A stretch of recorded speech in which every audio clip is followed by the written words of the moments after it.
இந்த மகிழ்ச்சியான காலை வேளையில் என் உயிரோடு கலந்த சகோதரர்களே, சகோதரிகளே அனைவருக்கும் வணக்கம். வாழ்க வளமுடன். இன்று நடந்த ஒரு அனுபவ கதை. பாம்பேயில் மிஸ்டர் கோபிநாத் அப்படின்னு சொல்லி ஒரு மிடில் கிளாஸ் ஃபேமிலி. அவர் வாழ்ந்துட்டுருக்காரு.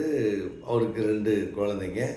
எல்லாம் அவர் வயசு மிடில் ஏஜில் 2 பொண்ணுங்களில் வளர்ந்து எல்லாம் படித்து காலேஜெலாம் வந்துட்டாங்க. ஒரு பொண்ணுக்கு கல்யாணம் ஃபிக்ஸ் ஆகிடுச்சு. கல்யாணத்தில் மாப்பிள்ளையெல்லாம் ரெடி ஆகிடுச்சு. அதுக்கப்புறம் கல்யாணம் ஒரு 15-16 நாளில் இருக்குது. அதுக்கு பத்திரிக்கை பாம்பேயில் எல்லாம் அவரோட ஸ்கூட்டி எடுத்துக்கிட்டு ஒவ்வொரு வீடாக போய் அங்கங்கே தேடி கொடுத்துட்ருக்காரு. அப்படி ஒரு தடவை கொடுத்துட்ருக்கும்போது ஒரு நாள் திடீர்னு ஒரு ஆக்சிடெண்ட் ஆகிப்போச்சு. ஆக்சிடெண்ட் ஆனதில் 2 காலுமே ஆல்மோஸ்ட் கிராக் ஆகிடுச்சு. நல்ல வேளை ஹெல்மெட் போட்டிருந்ததுனால கழுத்தில் ஸ்பைனல் கார்டில் ப்ராப்ளம் ஆகி போச்சு. பட்டு வேறு மற்றபடி பெருசாக பாதிப்பு இல்லை. பட் கால் 2 கிராக் ஆனதுனால அவரால் நடக்க முடியல. அவரை ஹாஸ்பிட்டலில் கொண்டு போய் ஆம்புலன்ஸில் கொண்டு போய் போட்டுடுறாங்க. அப்படி கண்ணை திறந்து பார்த்தாருன்னா ஒரு ரூமில் அட்மிட் பண்ணியிருக்காங்க. பார்த்திங்கன்னா ஸ்பைனல் கார்டு ப்ராப்ளம், கழுத்து ஸ்ட்ரைட்டாக தான் வச்சுருக்கணுங்கிற நிலமை, விட்டத்தை மட்டும் பார்க்குற மாதிரி தான் நிலமை. 2 காலும் ரொம்ப சோகமாயிட்டார். மனசு ஒரே குழப்பம். எல்லாம் கெஸ்ட் எல்லாம் வந்தாங்க. பார்த்துட்டு எல்லோரும் கூட இருந்து கவனிச்சிக்கிட்டாங்க. அன்றைக்கி எல்லோரும் போன பிற்பாடு அப்படியே தனியாக படுத்துக்கிட்டு மனசில் ஒரு பெரிய சோகம். என்ன பண்ணுறது, இன்னும் 15 நாளில் கல்யாணம் இருக்குது, பத்திரிக்கையெல்லாம் வச்சாகணுமே, நமக்கு இந்த ஊரில் பத்திரிக்கை வைக்கிறதுக்கு கூட ஆள் இல்லையே, என்ன பண்ணுறது, கல்யாணத்தில் கடைசியில் சக்கர நாட்களில் உட்கார வச்சு கல்யாணத்தில் எல்லாத்தையும் வரவேற்கிற மாதிரி ஆகிப்போச்சேன்னு சொல்லி ரொம்ப சோகத்தில் யோசனை பண்ணிக்கிட்டே இருந்தார். இப்போ அவர் அந்த ரூமில் மொத்தம் 3 பெட்டு. இவரது ஓரமாக அந்த சைடு போட்டிருக்கு. அதுக்கப்புறம் 2 பெட்டு அந்த செவுத்தோரமாக அப்படியே அதுதான் அமைப்பு. சும்மா ஃப்ரீயாக இருக்கும்போது நான் அதை ஒரு பார்த்தாரு. மற்றபடி அதிக நேரம் அந்த பக்கம் திரும்ப முடியாத நிலமை, விட்டத்தை பார்க்குற மாதிரியே நிலமை. அப்போ எல்லோரும் போன பிற்பாடு ஒரு குரல் கேட்குது, ஐயா நல்லா இருக்கீங்களா அப்படிங்கிற மாதிரி ஒரு குரல் கேட்குது. அவர் ஒன்றும் சொல்ல முடியல. அப்புறம் அப்படியே அந்த குரல் பேச ஆரம்பிச்சுக்கிட்டே பேசிக்கிட்டே இருக்கும்போது இவருக்கு இருக்கிற டென்ஷன் இல்லாமல் இவன் வேறு நம்மளை தொல்லை பண்ணுறானே அப்படின்னு சொல்லிட்டு சொல்லவும் முடியல, மெல்லவும் முடியல. அப்படியே பொறுமையாகவே இருந்தார். அமைதியாக ஊன்னு பண்ணிக்கிட்டு அப்புறம் தூங்குற மாதிரி இருந்தார். அவர் பேசிக்கிட்டே இருந்தாங்க. இவருக்கு தூக்கம் வரல. அன்றைக்கி நைட்டு பார்த்தீங்கன்னா அப்படியே அவர் பேச்சு பார்த்தீங்கன்னா கொஞ்சம் சுவாரஸ்யமாக போச்சு. சுவாரஸ்யமாக கொஞ்சம் போகும்போது எண்ணெய் ஓட்டங்கள் இந்த கவலையிலேருந்து மாதிரி அந்த எண்ணெய் ஓட்டங்களில் அவர் பேசுனது அப்படியே கேட்குற மாதிரி ஆயிடுச்சு. அப்புறம் அப்படியே ஓடிச்சு. அன்றைக்கி காலையில் அடுத்து மறுபடி 5 மணிக்கே அவர் பேச ஆரம்பிச்சிட்டாரு. அப்பா ஆரம்பிச்சிட்டாரா அப்படின்ட்டு இருந்தார். இருந்தாலும் இவருக்கு மனசுக்குள்ளே என்னென்னா இவ்வளோ மனசில் குழப்பமாகவே சோகமாகவே இருக்கிறோம், ஏதோ இந்த ஆள் பேசி அதையும் இதையும் பேசுகிறான்னு சொல்லிட்டு அவர் சொன்னது கேட்க ஆரம்பிச்சிட்டார்.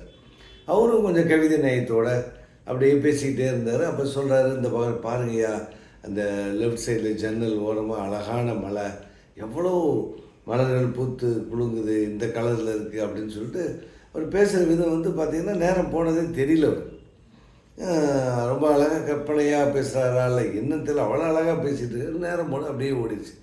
அப்புறம் காலையில் கெஸ்ட்டெல்லாம் வந்துட்டாங்க. அப்புறம் அப்படியே அன்னைக்கு போச்சு. சாயந்தரம் எல்லாம் கெஸ்ட்டெல்லாம் போனால் மறுபடியும் பேச ஆரம்பித்தார். இப்படியே ஒரு 2 நாள் போயிட்டு இருந்தது.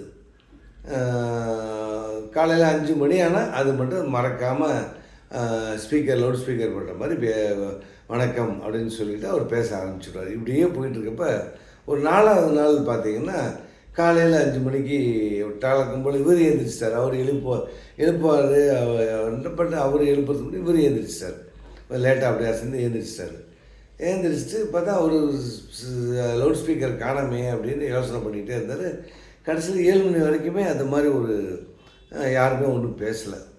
அப்போ தான் நர்ஸை கூப்பிட்டு கேட்குறாரு, அம்மா இந்த பக்கம் காலையில் 5 மணிக்கு லவுட் ஸ்பீக்கர் மாதிரி ஒருத்தர் ஸ்டார்ட் ஆகிடுவார், பேசிக்கிட்டே இருப்பார், இன்றைக்கி என்னாச்சுமா அப்படிங்கிற மாதிரி.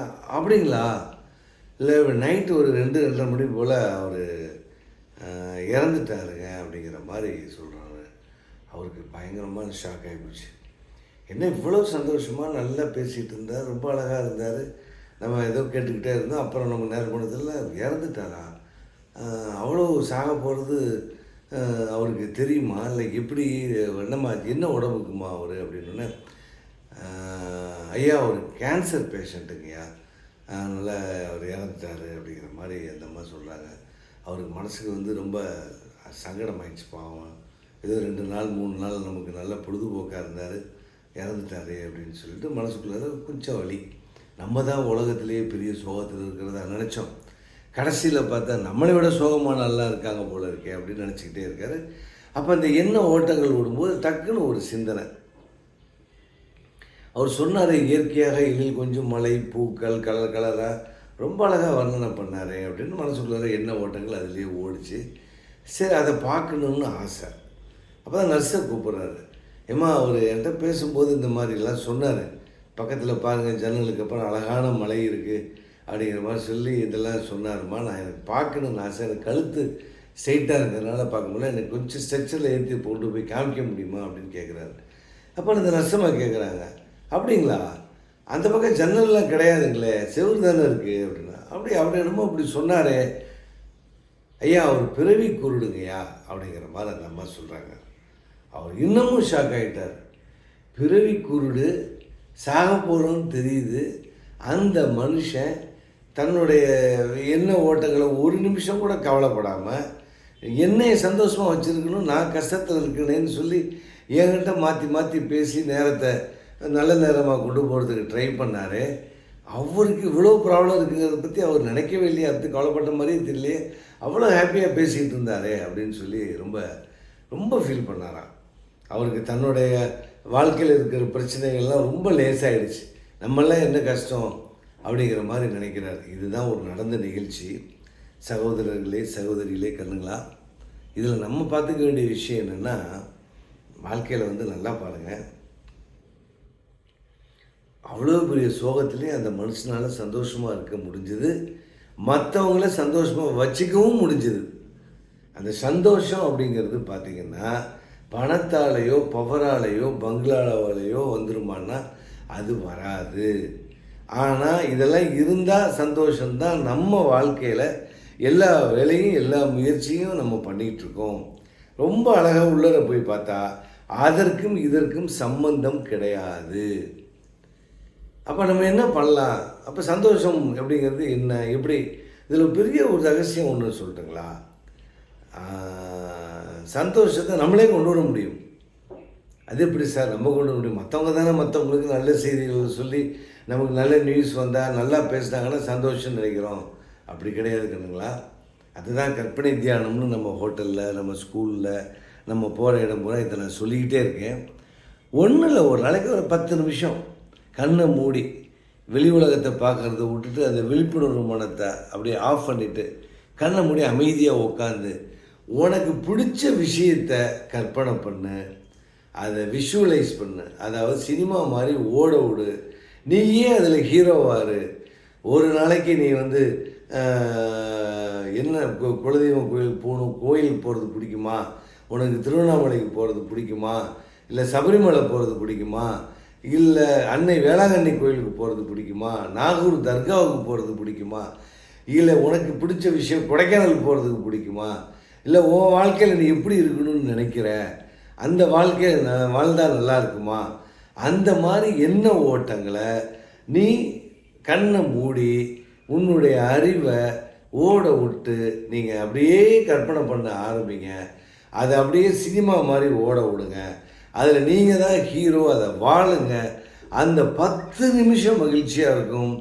சகோதரர்களே சகோதரிகளே, அது மட்டுமல்ல, மகிழ்ச்சி மட்டுமல்ல, உன்னுடைய இலக்குகள், உன்னுடைய ஆசைகள் எதை அதிகமாக தினமும் நினைத்து மகிழ்ச்சியாக இருக்கிறாயோ அதுவும் பதிவுகளாக நம்ம ஆள் மனசில் சென்று அவை தூண்டி ஒரு நாள் நாம் அதை அடைவோம், இலக்கையும் அடைவோம், மகிழ்ச்சியையும் நாம் உருவாக்க முடியும். அவ்வளோ பெரிய சக்தி நம்மிலே இருக்கிறது. அதை வெளியே தேட வேண்டிய அவசியம் இல்லை. ஒவ்வொரு நாளும் 10 நிமிடம் அமைதியாக உட்காருவோம், மகிழ்ச்சியாக கற்பனை செய்வோம், அதில் வாழுவோம், ஹீரோவாக வாழுவோம். அந்த பதிவுகள் நம்மளை ஹீரோவாகவே மாற்றிவிடும். வணக்கம், வாழ்க வளமுடன்.